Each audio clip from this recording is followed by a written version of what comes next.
നമ്മുടെ ദൈവം ഗ്രാമങ്ങൾ തോറും പ്രതിമകൾ ഉണ്ടാക്കി വെച്ചവനല്ല, പകരമായി നമ്മെ തന്നെ ആക്കി വച്ചിരിക്കുകയാണ്. എന്തിനാണ് നമ്മെ ആക്കി വച്ചിരിക്കുന്നത്? ദൈവത്തിൻ്റെ ഛായയും സാദൃശ്യവും പ്രസിദ്ധമാക്കേണ്ടതിന് വേണ്ടി. എങ്ങനെയാണ് നമുക്ക് ദൈവത്തിൻ്റെ ഛായയും സാദൃശ്യവും പ്രസിദ്ധമാക്കാൻ കഴിയുക? നമ്മുടെ ദൈവം ജോലി ചെയ്തവനാണ്. നാം ജോലി ചെയ്യുമ്പോൾ നമ്മൾ ആ ജോലി നിപുണതയോടെ, കഴിവോടെ, പ്രാഗൽഭ്യത്തോടെ ചെയ്യുമ്പോൾ നാം ദൈവത്തിൻ്റെ ഛായയും സാദൃശ്യത്തെയും ഭൂമിയിലുള്ളവർക്ക് വ്യക്തമാക്കി കൊടുക്കുകയാണ്. എന്തിനാണ് നാം ജോലി ചെയ്യുന്നത്? നാം ജോലി ചെയ്യുമ്പോൾ ആ ജോലി നമുക്ക് സ്വാഭിമാനവും അവബോധവും നൽകി തരുന്നു. എങ്ങനെയാണ് അത് സംഭവിക്കുന്നത്? ദൈവം നമ്മെ അവൻ്റെ രൂപത്തിലും ഛായയിലും ആക്കി വച്ചിരിക്കുകയാണ്. അതുകൊണ്ട് നമുക്ക് ഉൽപ്പത്തി പുസ്തകത്തിലേക്ക് നോക്കാം. ഉൽപ്പത്തി പുസ്തകം, അത് ഞാൻ എത്ര പ്രാവശ്യം വായിച്ചിട്ടുള്ളതാണ് എന്ന ഒരു മനോഭാവമാണ് പലർക്കും. അത് ശരിയായ മനോഭാവമല്ല. ഞാൻ ദൈവത്തിൻ്റെ വചനത്തിൽ നിന്നും സംസാരിക്കുന്നത് ധാരാളമായി കേൾക്കുവാൻ ആഗ്രഹിക്കുന്നു. പുസ്തകങ്ങളിൽ നിന്നും ധാരാളമായി വായിച്ച് മനസ്സിലാക്കുവാൻ ആഗ്രഹിക്കുന്നു. എങ്കിൽ മാത്രമേ ഉള്ളൂ ഈ ദൈവത്തിൻ്റെ വചനത്തിൻ്റെ ആഴം, ദൈവത്തിൻ്റെ വചനം എന്താണ് പറയുന്നത് എന്നെല്ലാം മനസ്സിലാക്കിയെങ്കിൽ മാത്രമേ നമുക്ക് മുന്നേറുവാൻ കഴിയത്തുള്ളൂ. ഇന്ന് ഉൽപ്പത്തി പുസ്തകത്തിൻ്റെ ഈ വചനഭാഗത്തു നിന്നും ഞാൻ സംസാരിക്കുന്ന കാര്യങ്ങൾ അത് വളരെ പുതുമയുള്ള കാര്യമാണ്. നിങ്ങൾക്ക് ഇതുവരെ മനസ്സിലായിട്ടില്ലാത്ത കാര്യങ്ങളാണ് ഞാൻ നിങ്ങളോട് സംസാരിക്കുന്നത്. ഉൽപ്പത്തി പുസ്തകം 1-ാം അധ്യായത്തിൻ്റെ 26 മുതൽ 27 തുടങ്ങിയ വാക്യങ്ങൾ നാം വായിക്കുക. അതിൽ രേഖപ്പെടുത്തിയിരിക്കുകയാണ് ദൈവത്തിൻ്റെ ഛായയിലും സാദൃശ്യത്തിലും എന്ന്. ഈ വാക്ക് നാം വളരെയധികം ശ്രദ്ധയോടെ വായിക്കണം. എന്താണ് ദൈവത്തിൻ്റെ രൂപവും സാദൃശ്യവും? അവൻ 6 ദിവസം വേല ചെയ്ത് 7-ാം ദിവസം വിശ്രമിച്ചവനാണ്. അതാണ് അവൻ്റെ രൂപവും ഛായയും. അപ്രകാരം ഒരു മനുഷ്യൻ തൻ്റെ ജോലി ചെയ്യുന്നില്ല എങ്കിൽ അവന് ദൈവത്തിൻ്റെ ഛായയും സാദൃശ്യവും വെളിപ്പെടുത്തി കാണിക്കുവാൻ സാധ്യമല്ല. മനുഷ്യൻ ദൈവത്തിൻ്റെ ഛായയിലും സാദൃശ്യത്തിലും സൃഷ്ടിക്കപ്പെട്ടവനായതുകൊണ്ട് അവൻ തൻ്റെ കഴിവുകളും തൻ്റെ പ്രാഗൽഭ്യവും കൊണ്ട് മനോഹരമായി ജോലി ചെയ്യുമ്പോഴാണ് ദൈവം ആഗ്രഹിക്കുന്ന വിധത്തിലുള്ള കാര്യങ്ങൾ ഈ ഭൂമിയിൽ സൃഷ്ടിച്ചെടുക്കുകയും ഉണ്ടാക്കുകയും അവൻ ചെയ്യുന്നത്. ലോകത്തിന് അവൻ ചെയ്യുന്ന പ്രവൃത്തികൾ പ്രയോജനപ്പെടുമ്പോൾ അപ്പോൾ അവന് സ്വാഭിമാനവും അവബോധവും എല്ലാം ഉണ്ടാകുകയാണ്. നമ്മുടെ ഈ സമൂഹത്തിൽ വളരെ പ്രചാരത്തിലിരിക്കുന്ന ചില ചിന്തകളുണ്ട്. ഒരു ജോലിയും ചെയ്യാതെ ഇരുന്ന് ഉണ്ട് ജീവിക്കുന്നതാണ് ഏറ്റവും നല്ല കാര്യം എന്നല്ല. അതെല്ലാം തെറ്റായ കാര്യങ്ങളാണ്. അതാണ് നാം ഇവിടെ പരിശോധിക്കുന്നത്. ദൈവവചനം ഈ കാര്യത്തിൽ എന്തു പറയുന്നു എന്നാണ് നാം ചിന്തിക്കുന്നത്. ഇത്തരത്തിലുള്ള ചിന്തകൾ എവിടെ നിന്ന് വന്നു എന്ന് നാം പരിശോധിക്കാൻ പോവുകയാണ്. എന്തുകൊണ്ടെന്നാൽ മനുഷ്യന് ജോലി ചെയ്യാതെ ഇരിക്കുവാൻ സാധ്യമേ അല്ല. അവൻ നിപുണതയോടും കഴിവുകളോടും കൂടി തൻ്റെ ജോലി ചെയ്യുമ്പോൾ മാത്രമേ അവന് ദൈവത്തിൻ്റെ ഛായയിലും സാദൃശ്യത്തിലും ഇരിക്കുവാൻ സാധിക്കുകയുള്ളൂ. 6 ദിവസം അവൻ ജോലി ചെയ്യുന്നു, 7-ാം ദിവസം അവൻ വിശ്രമിക്കുന്നു. ദൈവം മനുഷ്യനെ അത്തരത്തിൽ കഴിവുകളോടെ സൃഷ്ടിച്ചിരിക്കുകയാണ്. ഇത് അവൻ്റെ ജോലി ചെയ്യാതെ ഇരിക്കുകയാണെങ്കിൽ അവന് ഒരിക്കലും ദൈവത്തിൻ്റെ ഛായയും സാദൃശ്യവും വെളിപ്പെടുത്തി കാണിക്കുവാൻ സാധിക്കുകയില്ല. 6 ദിവസം ജോലി ചെയ്ത് 7-ാം ദിവസം വിശ്രമിക്കാതെ എല്ലാ ദിവസവും വിശ്രമിച്ച് നടക്കുന്നവനെ കാണുമ്പോൾ ദൈവത്തിൻ്റെ ആ ഛായയ്ക്ക് തന്നെ, ആ ദൈവത്തിൻ്റെ രൂപത്തെ അവൻ വികലമാക്കുകയാണ്. അവനെ കാണുമ്പോൾ ആളുകൾ ചോദിക്കും, ഇതെന്തൊരു ജീവിതം, ഇതെന്തൊരു മനുഷ്യൻ, ഇവൻ എന്തിനാ ഇങ്ങനെ ഭൂമിക്ക് ഭാരമായി ജീവിക്കുന്നത്, ഒരു ജോലിയും ചെയ്യാതെ ഇങ്ങനെ നടക്കുകയാണല്ലോ എന്നൊരു തോന്നലാണ് പൊതുജനത്തിന് ഉണ്ടാകുക. എന്നാൽ മനുഷ്യൻ തൻ്റെ കഴിവുകളെ എടുത്ത് ദൈവസന്നിധിയിൽ ഇരുന്ന് അവൻ്റെ പ്രവർത്തനത്തിലൂടെ, അവൻ്റെ കഴിവുകളിലൂടെ അവൻ കാര്യങ്ങൾ ചെയ്തെടുത്ത് അത് ജനത്തിന് പ്രയോജനപ്പെട്ട് അത് മനുഷ്യർക്കും ലോകത്തിനും എല്ലാം ഒരു നന്മ കൊണ്ടുവരുന്ന രീതിയിൽ അവൻ തൻ്റെ ജോലിയെ വൃത്തിയായി ചെയ്യുമ്പോൾ എത്ര മനോഹരമായി ഇത് ചെയ്തിരിക്കുന്നു. ആ മനുഷ്യൻ്റെ പ്രവർത്തനങ്ങളെ കണ്ട് ദൈവത്തിൻ്റെ ഛായയും സാദൃശ്യവും ലോകം മനസ്സിലാക്കുന്നത് അപ്പോഴാണ്.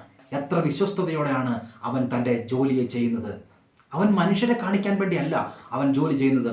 അവൻ വൃത്തിയായി ആ ജോലി ചെയ്യുമ്പോൾ ദൈവം കാണുന്നുണ്ട് എന്നുള്ള ബോധത്തോടെ ഒരുവൻ ജോലി ചെയ്യുമ്പോൾ, ആൾക്കാർ കാണുന്നുണ്ടാ, മര്യാദയ്ക്ക് ജോലി ചെയ്യടാ എന്നുള്ള രീതിയിലല്ലാതെ ആര് കണ്ടാലെന്താ, ആരും നോക്കിയില്ലെങ്കിൽ എന്താ, ഞാൻ എൻ്റെ ജോലി വിശ്വസ്തയോടെ ചെയ്യുകയാണ് എന്ന മനോഭാവത്തോടെ ഒരുവൻ ജോലി ചെയ്യുമ്പോൾ അവനെക്കുറിച്ച് തന്നെ ഒരു മതിപ്പ് തോന്നുകയാണ്.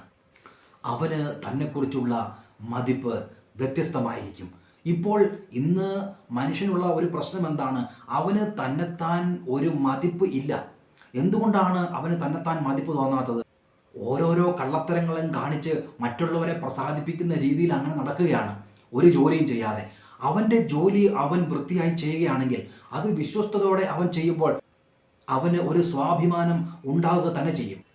ചിലർ എത്ര വലിയ കാപട്യമാണ്, ജോലി ചെയ്യാതിരിക്കാൻ വേണ്ടി ഓരോ നുണയും പറഞ്ഞ് ജീവിതകാലം മുഴുവനും എല്ലാവരെയും വഞ്ചിച്ച് അങ്ങനെ നടക്കുകയാണ്. ഒരു നാട്യത്തിൽ താൻ എന്തോ ചെയ്യുന്നുണ്ട് എന്നൊരു നാട്യത്തിലാണ് അവർ നടക്കുന്നത്.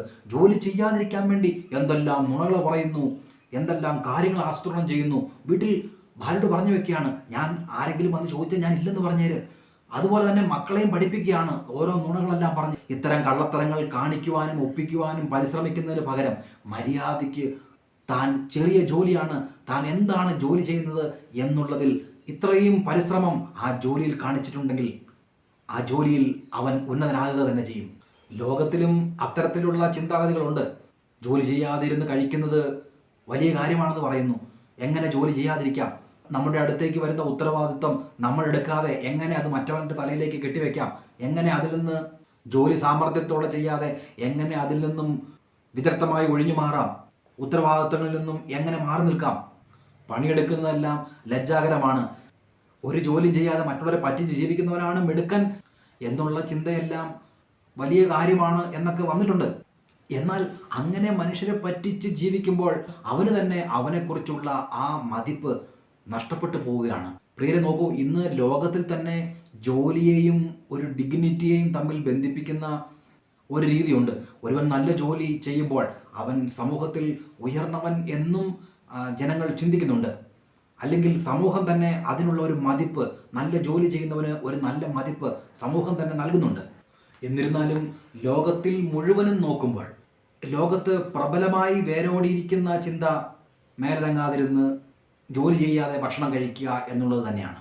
അത് എല്ലാ ജാതികളിലും എല്ലാ വർഗ്ഗങ്ങളിലും എല്ലാ ഭാഷക്കാരുടെ ഇടയിലുമുണ്ട്. എവിടെ നിന്നാണ് ആ ചിന്ത വന്നത്? ഗ്രീക്കുകാർ വലിയ തത്വചിന്തകരാണ്.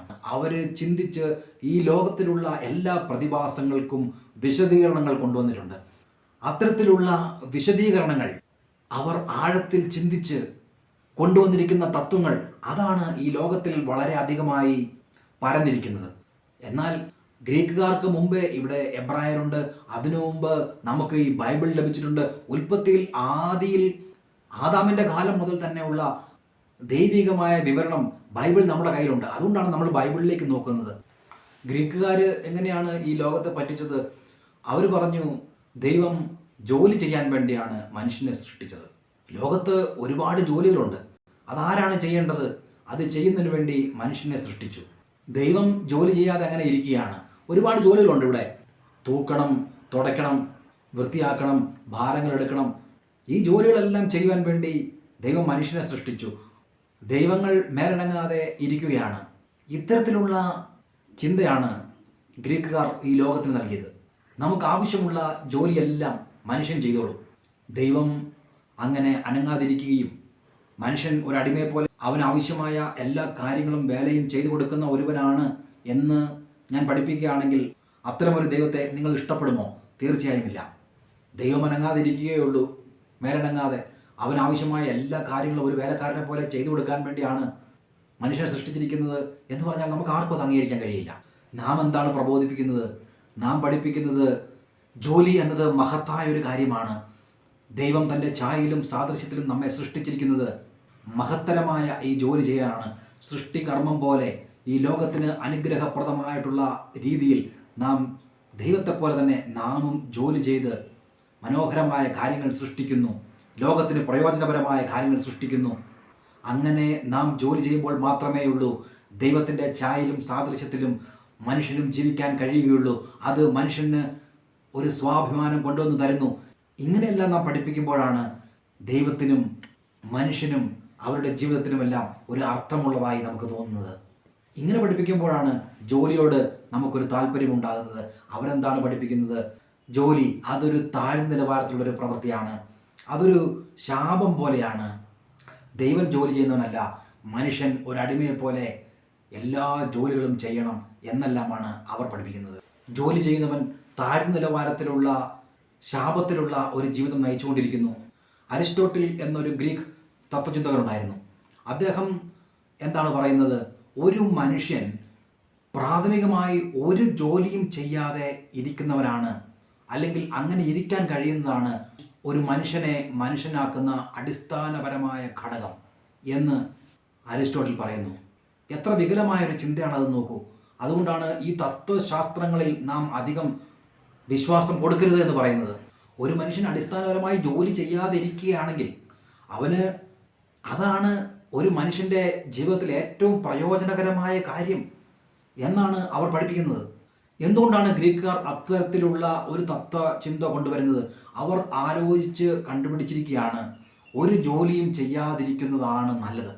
സ്വസ്ഥമായിട്ട് അങ്ങനെ ഇരിക്കാൻ കഴിയുകയാണെങ്കിൽ അതാണ് ഏറ്റവും നല്ല ജീവിതം. കാരണം അവരുടെ ചിന്തയിൽ, അവരുടെ ആലോചനയിൽ, അവരുടെ ദൈവസങ്കല്പം തന്നെ അങ്ങനെ ആയിരിക്കുന്നു. അവരുടെ ദൈവസങ്കല്പം അങ്ങനെ ആയിരിക്കുന്നതിനാൽ അതിൽ നിന്നാണ് ഈ ചിന്ത വരുന്നത്.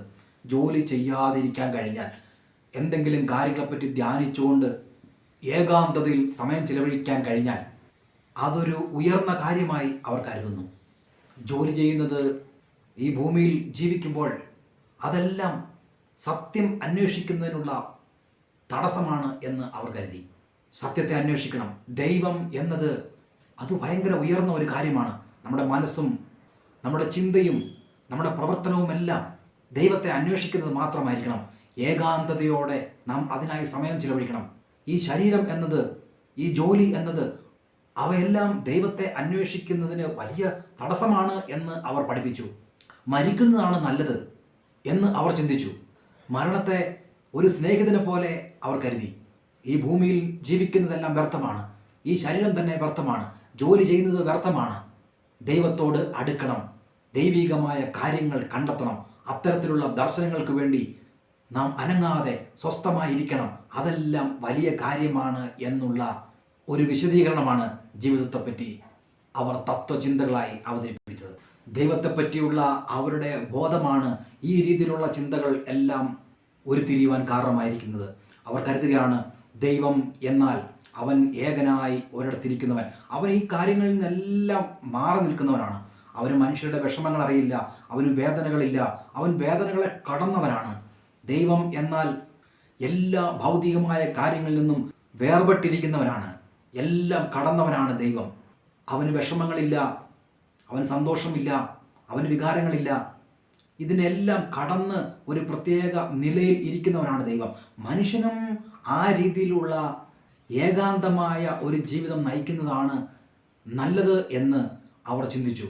ഈ ഭൗമികമായ കാര്യങ്ങളിൽ നിന്നെല്ലാം വേർപെട്ടിരിക്കുന്നത്, എല്ലാത്തിൽ നിന്നും അകലം പാലിക്കുന്നത്, ഇതെല്ലാമാണ് വേണ്ടത് എന്ന് അവർ സംസാരിച്ചു തുടങ്ങി.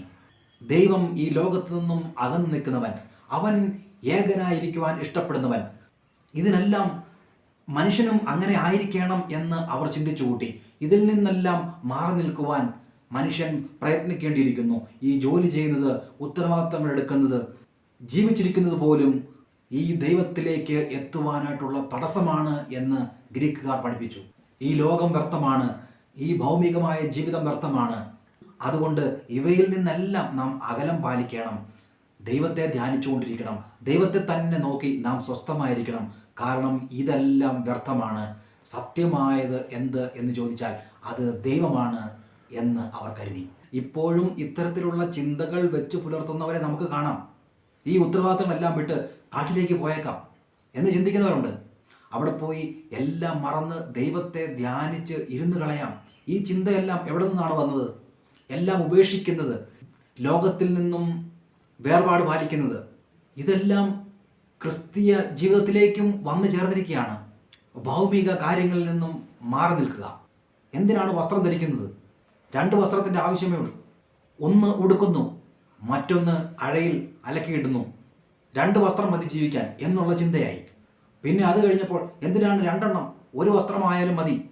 ഭൗമികമായിട്ടുള്ള ബന്ധം അത്രയ്ക്കും കുറയും. അത് കഴിഞ്ഞപ്പോഴത്തേക്ക് കാട്ടിലല്ലേ ജീവിക്കുന്നത്, എന്തിനാണ് വസ്ത്രം ധരിക്കുന്നത്? ഭക്തി അങ്ങനെ വേർപാട് അങ്ങനെ വർദ്ധിച്ച് പോവുകയാണ്. ചിന്തിച്ചു നോക്കിയാൽ വിശുദ്ധിയാണോ വർദ്ധിക്കുന്നത് അതോ വേറെ വല്ലതുമാണോ നോക്കുന്നത് എന്ന് തോന്നിപ്പോകും. എന്തുകൊണ്ടാണ് ഇങ്ങനെയുള്ള ചിന്തകളെല്ലാം വരുന്നത്? ഇതിൻ്റെ എല്ലാം അടിസ്ഥാനം ഈ ചിന്തകളാണ്. നാം ജോലി ചെയ്യുന്നത് തെറ്റ്, നാം കുഞ്ഞുങ്ങളെ നോക്കുന്നത് തെറ്റ്, നാം ഭാര്യയുടെ കാര്യങ്ങൾ നോക്കുന്നത് തെറ്റ്. ഇതെല്ലാം നമ്മളെ ലോകവുമായിട്ട് അടുപ്പിച്ചുകൊണ്ടേയിരിക്കുന്നു. ഇതെല്ലാം വിട്ട് കാട്ടിലേക്ക് പോവുകയാണെങ്കിൽ അത് ഉയർന്ന ഒരു കാര്യമാണ്, അത് ദൈവികമായ ഒരു കാര്യമാണ് എന്നുള്ള ഒരു ചിന്തയാണ്. കുഞ്ഞുങ്ങളെ വളർത്തുന്നത് അത് എത്ര കാലം കഷ്ടപ്പെടേണ്ട ഒരു പണിയാണ്. എത്ര കാലമാണ് അവരെ നോക്കുന്നത്, അതിന് പാടുപെടുകയാണ്. അവരെ വളർത്തി ഒരു വിധത്തിൽ എത്തിക്കുമ്പോൾ കഴിഞ്ഞു എന്ന് വിചാരിക്കും. അയ്യോ കഴിയുന്നില്ല, അപ്പോൾ അവർക്ക് കല്യാണം കഴിച്ചു വെക്കണം, പിന്നെ അത് അവരുടെ കുഞ്ഞുങ്ങൾ വരുന്നു, പിന്നെ അവരുടെ കാര്യങ്ങൾ നോക്കണം. ഇങ്ങനെ കുടുംബത്തിൻ്റെ കാര്യങ്ങളും കുഞ്ഞുങ്ങളുടെ കാര്യങ്ങളും നോക്കി നടന്നാൽ നിനക്ക് ജീവിതത്തിൽ ഒന്നും നേടാൻ സാധിക്കത്തില്ല, നീ ലോകവുമായി അറ്റാച്ച്മെൻ്റ് ആയി പോവുകയാണ് എന്ന് പഠിപ്പിക്കും. പ്രിയരെ, നാം ചെയ്യുന്നത് എത്ര ഉയർന്ന ഒരു കാര്യമാണെന്ന് നോക്കൂ. ഒരു മിടുക്കനായ കുഞ്ഞിനെ വളർത്തിയെടുക്കുന്നത്, ഒരു മാതൃകയുള്ള തലമുറയെ വാർത്തെടുക്കുന്നത്, അതിനുവേണ്ടിയാണ് നാം അവിടെ സമയം ചിലവഴിക്കുന്നത്. അത് നഷ്ടമായ ഒരു കാര്യമാണോ? എത്ര വലിയ ഒരു കാര്യമാണ് നാം ചെയ്തുകൊണ്ടിരിക്കുന്നത്. ഇതിനെ ലോക കാര്യങ്ങളുമായി ബന്ധപ്പെടുത്തി ഇത് തെറ്റാണ് എന്ന് പഠിപ്പിക്കുകയാണ്. രാവിലെ എഴുന്നേറ്റ് ജോലിക്ക് പോകുന്നത് തെറ്റ്, കുഞ്ഞുങ്ങൾക്ക് വേണ്ടി കഷ്ടപ്പെടുന്നത് തെറ്റ്, അതെല്ലാം ലോകവുമായിട്ട് ബന്ധപ്പെട്ട കാര്യങ്ങൾ അല്ല. നീ ഒന്ന് ചെയ്തു നോക്ക്. ഒരു കുഞ്ഞിനെ ഉണ്ടാക്കിയെടുക്കുക, അതിനെ വളർത്തുക, അതിനെ ഒരു മിടുക്കനാക്കി മാറ്റുക എന്ന് പറയുന്നത് അത് ദൈവം നമുക്ക് നൽകിയിരിക്കുന്ന വലിയൊരു പ്രൊജക്റ്റാണ്.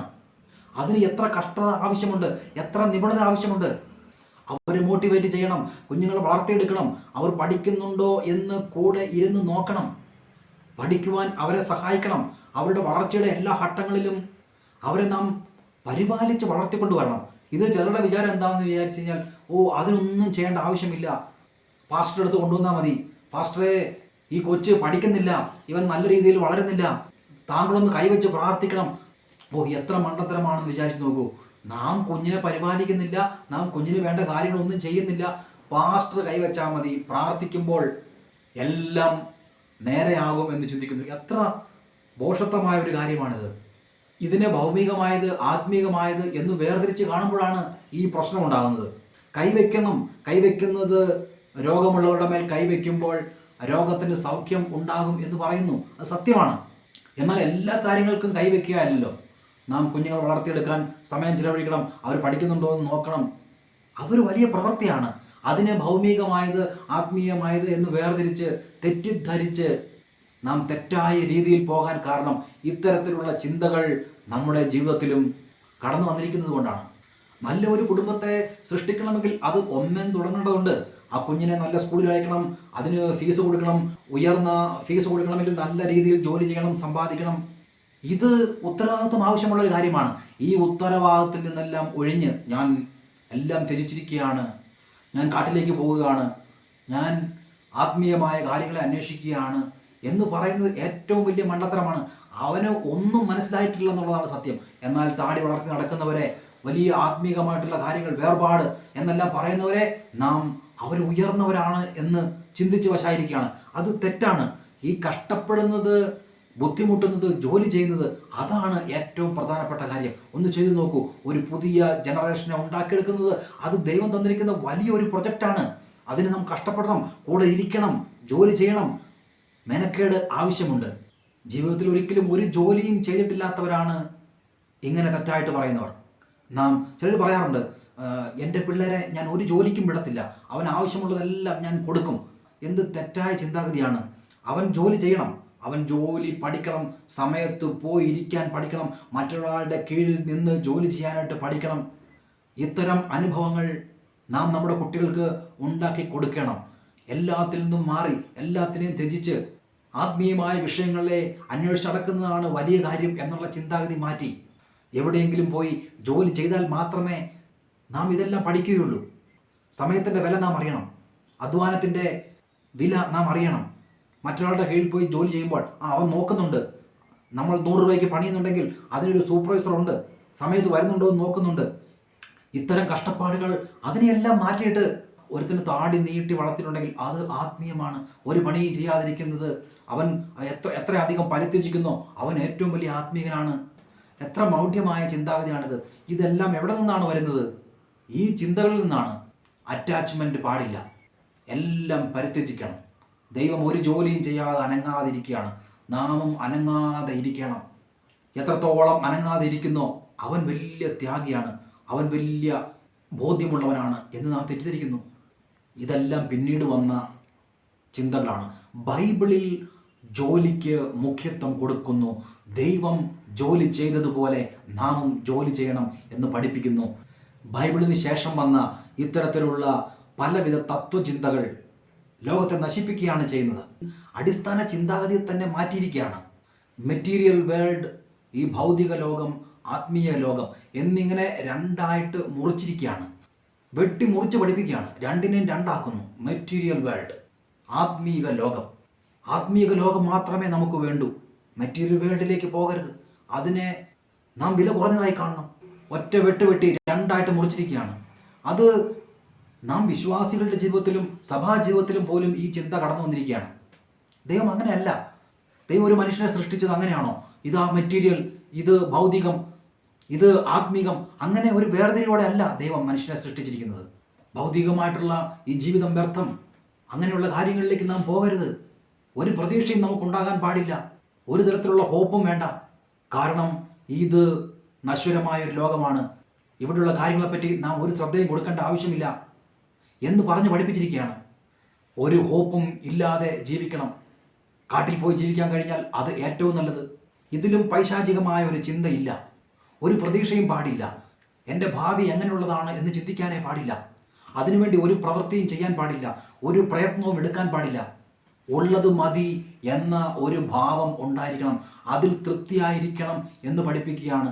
ഇതിലും വലിയ തെറ്റായ ഒരു പഠിപ്പിലുണ്ടോ? എല്ലാ കുറ്റവും ദൈവത്തിനിടുകയാണ്. ഞാൻ വലിയ മിടുക്കനാണ്, എനിക്ക് ജോലിയില്ല, എനിക്ക് കഴിവുകളൊന്നുമില്ല, ദൈവം എന്നെ ഇങ്ങനെ ആക്കി വെച്ചിരിക്കുകയാണ്, ഉള്ളത് മതി എന്നുള്ള ഒരു ചിന്തയിൽ ഞാനങ്ങ് ജീവിക്കുകയാണ്, അതാണ് നല്ലത്. എല്ലാ കുറ്റവും ദൈവത്തിൻ്റെ മുകളിലേക്ക് ഇട്ടു. ഉള്ളത് മതി എന്നൊരു തൃപ്തി അല്ല. അങ്ങനെ അല്ല.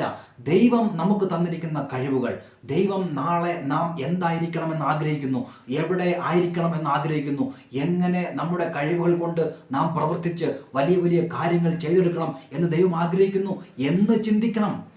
ഉള്ളതുകൊണ്ട് തൃപ്തിയായിരിക്കണം എന്നുള്ള ഒരു പഠിപ്പീരിന് എന്തിനാണൊരു സഭ, എന്തിനാണൊരു ടീച്ചർ? ദൈവം തന്നിരിക്കുന്ന ഈ കഴിവുകൾ ഉപയോഗിച്ച് നിപുണതയോടെ ജോലി ചെയ്ത് എല്ലാ കാര്യങ്ങളും വിജയമാക്കിയെടുക്കുന്നു. എല്ലാ കാര്യങ്ങളിലും അതിലും വലുത്, ഇനി അതിലും പ്രയോജനപ്പെട്ട കാര്യങ്ങൾ, അങ്ങനെ എൻ്റെ കഴിവുകൾ ഞാൻ അതിനുപയോഗിക്കും. ദൈവമേ, എനിക്ക് നീ ഒരു കഴിവ് തന്നിട്ടുണ്ടെങ്കിൽ അതെന്തിനാണ്? എനിക്ക് ചെറിയൊരു പാട്ട് പാടാനാണ് കഴിവുള്ളതെങ്കിൽ ദൈവമേ, നിൻ്റെ രാജ്യത്തിന് വേണ്ടി ആ കഴിവുകളെ ഞാൻ എങ്ങനെ ഉപയോഗിക്കും? ദൈവമേ, എനിക്കൊരു വാദ്യോപകരണം വായിക്കാനുള്ളൊരു കഴിവുണ്ടെങ്കിൽ ഇതുകൊണ്ട് നീ എന്താണ് ഉദ്ദേശിക്കുന്നത്? ഈ ഒരു പ്രതീക്ഷയോടെ വേണം നാം ജീവിക്കാൻ. പ്രതീക്ഷകൾ തെറ്റാണ് എന്ന് പഠിപ്പിക്കുന്നത്, ഉള്ളത് മതി എന്ന ആ മനോഭാവത്തോടെ ഇരിക്കുന്നത്, അതെത്ര പൈശാചികമായ ഒരു ചിന്താഗതിയാണ്. ജീവിതത്തെ എങ്ങനെ ആയിരിക്കുന്നുവോ ആ വിധത്തിൽ അങ്ങ് സ്വീകരിച്ച് അതിൽ തൃപ്തിപ്പെട്ട് കഴിഞ്ഞോണം. ഉള്ളത് മതി എന്നുള്ള ഭാവത്തിൽ ഇരുന്നോണം. ദൈവം എന്നെ ദരിദ്രവാസിയായി സൃഷ്ടിച്ചു, ഞാൻ ആ ദാരിദ്ര്യത്തിൽ അങ്ങനെ അങ്ങ് ജീവിക്കാം. ലോകത്തിലുള്ളതെല്ലാം വ്യർത്ഥം, ഈ ലോക ജീവിതം അല്പകാലം മാത്രം, 2 കീറത്തുണിയേ ഉള്ളോ, ഉള്ളത് മതി, അതിൽ തൃപ്തിയായിരുന്നുള്ള ഇല്ല. ഈ തൃപ്തി അല്ല. ഒരു പണിയും ചെയ്യാതെ ദൈവം എനിക്ക് ജോലി തന്നിട്ടില്ല, ദൈവം എന്നോട് സംസാരിക്കുന്നില്ല, ഞാൻ ഉള്ളത് തൃപ്തിയായിരിക്കുകയാണ്, അവനാണ് എനിക്ക് ഈ അവസ്ഥ ഉണ്ടാക്കിയിരിക്കുന്നത്, അവൻ എനിക്ക് ഒരു വഴിയും കാണിച്ചു തന്നിട്ടില്ല, നല്ല സൗകര്യമായി പോയി, എല്ലാം ദൈവത്തിൻ്റെ തലയിലേക്കിട്ട് ഞാൻ വിശുദ്ധനാണ്, എനിക്കുള്ളത് മതി എന്ന ഭാവത്തിൽ നാട്യത്തോടെ ജീവിക്കുന്നത്, ഒരു പരിപാടിയും ചെയ്യാതെ ഞാനുള്ള ജീവിതത്തിൽ തൃപ്തനാണ് എന്ന ആത്മീയ നാട്യം നടിക്കാതെ, ദൈവമേ, ഞാൻ നിനക്ക് വേണ്ടി എന്താണ് ചെയ്യേണ്ടത്, എൻ്റെ ഈ കഴിവുകൾ ഞാൻ എങ്ങനെയാണ് ഉപയോഗിക്കേണ്ടത് എന്ന് ദൈവത്തോട് ചോദിച്ച് നമ്മുടെ കഴിവുകളെ ഉപയോഗിച്ച് ജോലി ചെയ്ത് ഈ ഭൂമിയിൽ അധ്വാനിച്ച് ദൈവം നമുക്ക് നൽകിയിരിക്കുന്ന കഴിവുകൾ ദൈവരാജ്യത്തിന് പ്രയോജനപ്പെടത്തക്ക വണ്ണം നമ്മുടെ കഴിവുകൾ, നമ്മുടെ നിപുണത എല്ലാം ഉപയോഗിച്ച് അനുഗ്രഹിക്കപ്പെട്ട ജീവിതമാണ് നാം നയിക്കേണ്ടത്.